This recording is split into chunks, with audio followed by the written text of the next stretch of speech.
Welcome to Sign for the Times. The Society for the Involvement of Good Neighbours, commonly known as SIGN, is a not-for-profit agency in Yorkton, Saskatchewan, Canada, that provides 24 social and community programs and services that fulfill its mission to provide leadership, programs, and services that assist, support, and empower children, adults, and families to achieve lifelong success. SIGN believes that will lead to strong and caring citizens and communities. Our podcasts explore those programs and include conversations with those closely involved with SIGN and, when possible, people who have used the services of SIGN. My name is Dick DeRyk. SIGN has a program called Rapid Access Counselling that's been in existence now for almost 6 years.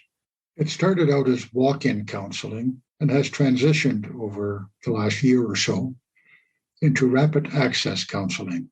It has also expanded beyond Yorkton and some initial communities that offered the service to be a province-wide program. We're going to be talking to 3 people who have been and still are very involved in rapid access counselling. First, we'll talk to Andrew Sedley, the Executive Director of SIGN, who's been very involved in this process from day one. Andrew, you and SIGN, you personally and SIGN have been very involved in the whole process of establishing first walk-in counselling and then the rapid access counselling subsequently, and been involved with Family Services Saskatchewan, which is an organization that's also involved. How did this all start? How did this all come about? Well, it started all back in May of 2016. So within our organization, we had a staff member named Carmen Pierce, and part of her master's program for her social work master's degree, she took a lead in doing some research and doing the counseling within the walk-in counseling model. Now, we realized that in the past, we've always done counseling the traditional way, where you book an appointment and eventually you get in. And we really wanted to try a different way of offering counseling where it kind of followed the walk-in model of, let's say, a walk-in clinic that you go to if you had a cold or anything else sort of thing. And so really wanted to start that process so that individuals that needed counseling could access counseling when they needed it, when they were in crisis, that sort of thing. So back in May of 2016, until August of 2016, we developed an environmental scan of different mental health services, counseling services here in the community. We did extensive interviews with 17 different community stakeholders, and then we developed kind of a summary report from that. And from that summary report, we've seen that there were many agencies that thought this would be valuable within our community. And so we started a 10-week pilot project. So we weren't really sure what was going to happen, but we knew we were going to do it for 10 weeks and offer walk-in counseling 2 days a week. So during that 10-week pilot that we gathered data that examined kind of the needs and the effectiveness of this type of a counseling service. And the data really showed throughout that 10-week pilot a very well-utilized clinic, very strong outcomes. We had a diverse population of individuals that were coming in to access services. And we also seen a decrease in the level of distress that people were in from when they first entered into the counseling session until when they finished with it. We've seen distress levels go way down. And so we knew we had something there, but as any nonprofit knows, you need to have funding to continue some of that stuff. And so then it was doing what we always do to pilot projects a lot of times. And that's, reach out to different funders, write grants, work with our business communities, those sort of things to look at getting the funds to continue with it. So we started out with applying for a grant through the Community Initiatives Fund, and we were successful with that. And we were able to continue with the clinic. We also then received a number of donations from our business community, and those donations helped to keep the program going and growing locally. So we were offering it 5 days a week. We've seen, great numbers coming in, people accessing the service, again, distress levels decreasing.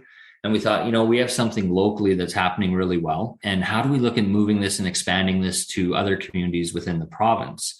And SIGN is a member of Family Service Saskatchewan. And Family Service Saskatchewan is 13 different agencies similar to SIGN across the province. And we did know that there were some other agencies in the province with Family Service Saskatchewan that were also doing this walk-in model of counseling. We decided that we're going to get together and we're going to develop a kind of provincial pilot for the walk-in as well. And with Family Service Saskatchewan, we're a network of these nonprofit charitable family service organizations across the province. Each year, we serve roughly about 40,000 individuals. And so we knew if we did a pilot with some of our Family Service Saskatchewan agencies and showed the valuable outcomes that are coming out of this, that maybe we could then take that to government and put a proposal together and really expand it so that all of our agencies across the province could be offering this type of services. Once SIGN did the pilot, Family Services Saskatchewan decided, we're going to do another pilot. And so we had SIGN, Family Service Regina, Catholic Family Service Regina, Catholic Family Services Saskatoon, and Northeast Outreach and Support Services out of Melfort came together, and we did a provincial pilot for the walk-in counseling. And we gathered shared data to ensure that we were able to be able to show that this need is in the province, but also that there's some really good outcomes from this service. From there, we did a 2-year pilot of our 5 agencies. And again, showing really great results. And so in 2018, Family Service Saskatchewan took all the data that they gathered, and we put forward a proposal to government, met with government officials. And in 2019, Family Service Saskatchewan was funded to provide these services. Currently, we have 13 partner agencies with Family Service Saskatchewan providing rapid access counseling in 60 communities across the province. So from what started out very locally and then a small pilot within our Family Service Saskatchewan communities are now, like I say, into 60 communities across the province. And so it really shows the value of how we can grow our services and provide what I believe is a very effective and needed service within our community. How did we get from walk-in counseling to rapid access? And I'm assuming that with COVID and the inability for people to meet in person, that transition may have kind of come out of that, did it? Yeah, absolutely. We started out as walk-in counseling, come in, it's first come, first serve. The pandemic hit, and with safety precautions and health precautions in place, a lot of our services moved to just walk-in services. And so we did transition into the new language that we use now, which is the Rapid Access Counselling. And when we look, moving forward, we're going to still provide, face-to-face, but there's going to be opportunities that we can do phone or virtual counseling as well. And the Rapid Access Counseling has really been beneficial for a lot of individuals that may not be able to travel in for services. If we're full, they can now go online and book a counselor from, it could be Regina, Saskatoon, North Battleford, wherever, and still be able to talk to that counselor that same day. So we've seen some great value in not only just changing the way that we talk about rapid access counseling now, but also just the way that individuals can now access our services and really moving towards more of that technology. And we're able to reach a lot more people. So the rapid access counseling is available throughout the province. And that's something we're going to continue with for the future. SIGN Rapid Access Counseling is provided by Carmen Pierce and Terry Green, whose offices are in SIGN on Broadway, but who have been doing much of their work in the past few years because of COVID by telephone or video connections. Let's find out more about them, their work, and the counseling program itself. Well, I'd like to hear from each of you, since you're both very involved in rapid access counseling, is a little bit of your background. How did you get into that? How did you end up in Yorkton at SIGN doing this kind of work? Carmen, maybe start us off. Sure. I've been at SIGN now for 10 years as of May, worked in a few different roles at SIGN. My background is social work, and part of my master's studies was participating in the development of the walk-in counseling program, which now is the Rapid Access Counselling. I've lived in Yorkton most of my life, and I'm still here. Terry, you, on the other hand, used to be here, went away, and now you're back. Yes, I was actually, I wasn't born in Yorkton, but I was raised in Yorkton.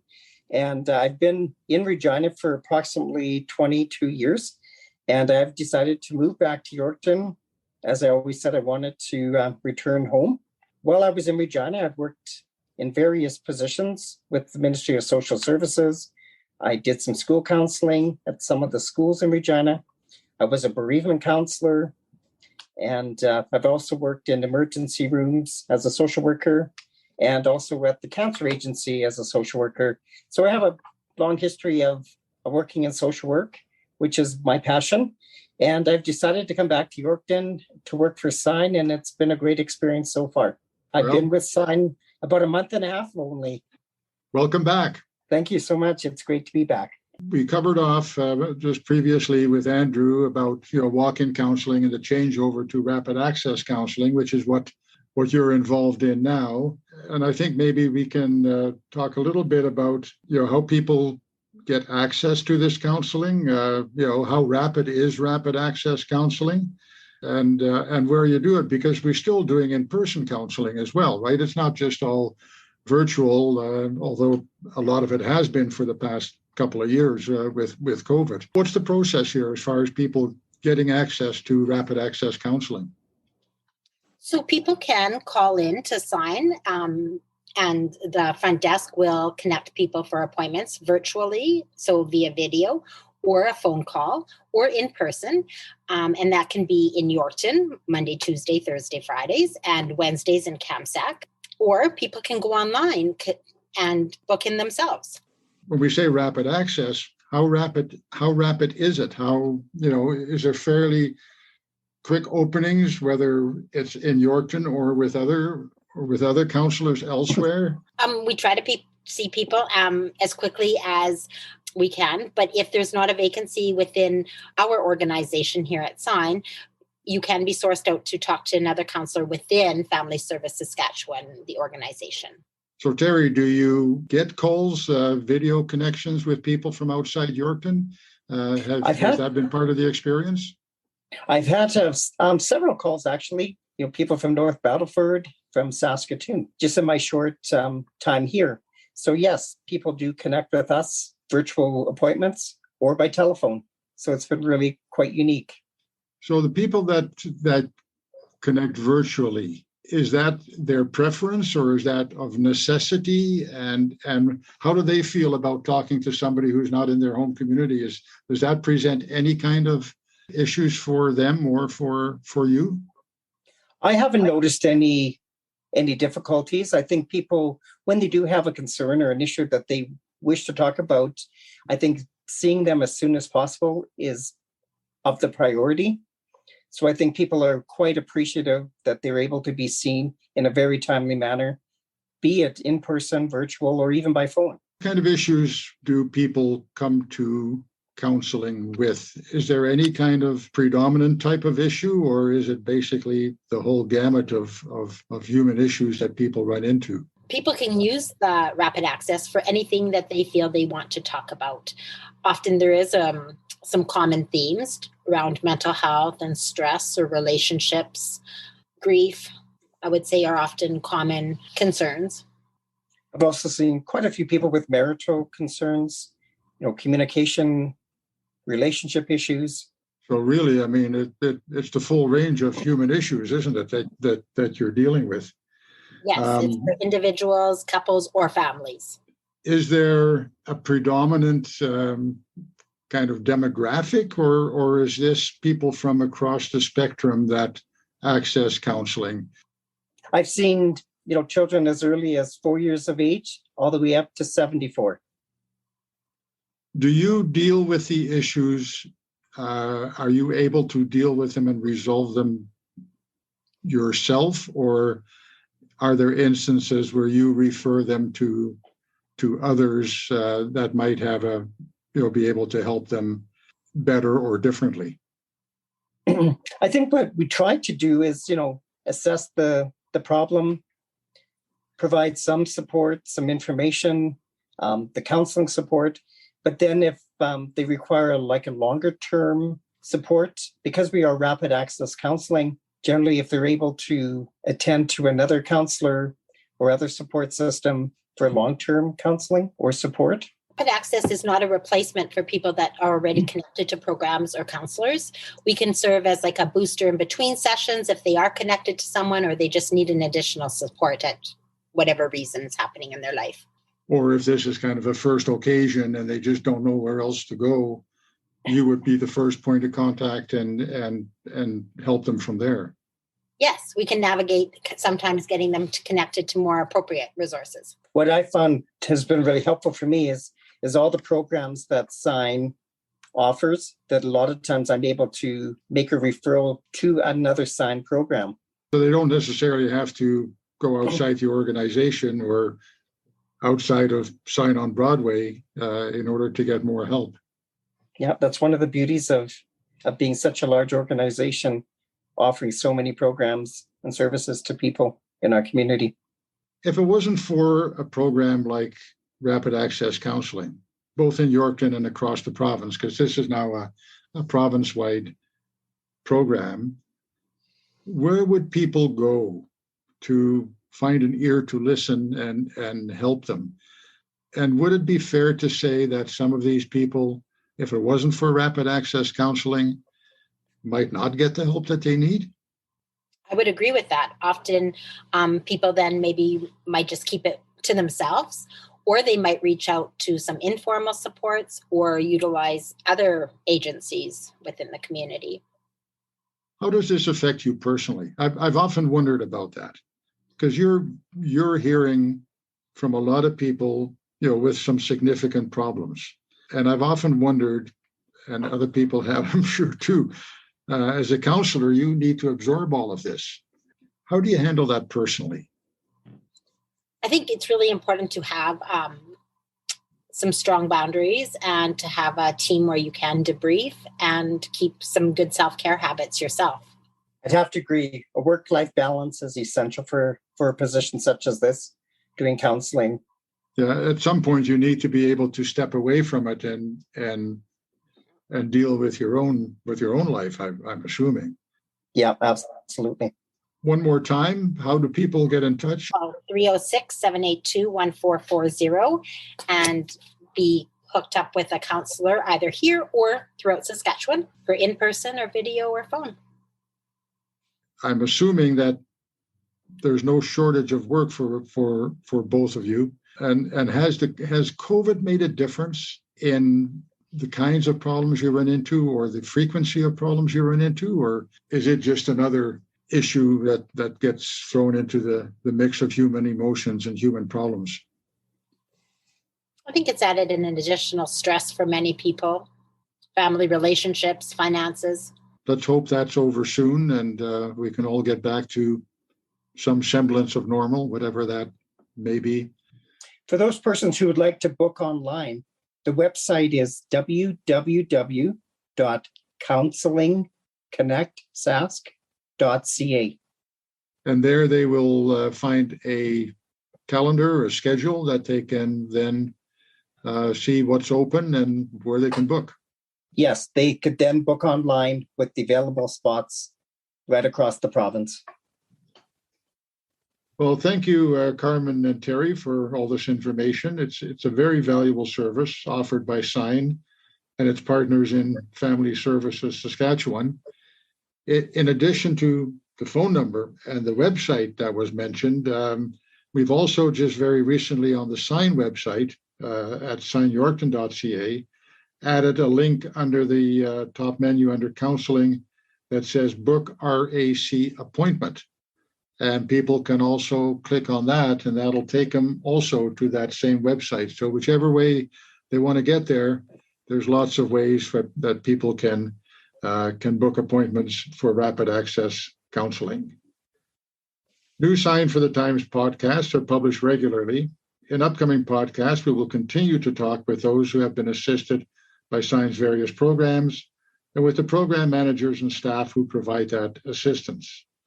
If you have comments or suggestions, please feel free to email communications@signyorkton.ca or use the contact options on our website at www.signyorkton.ca.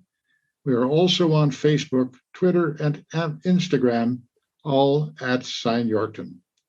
Thank you for listening, and we will talk again soon.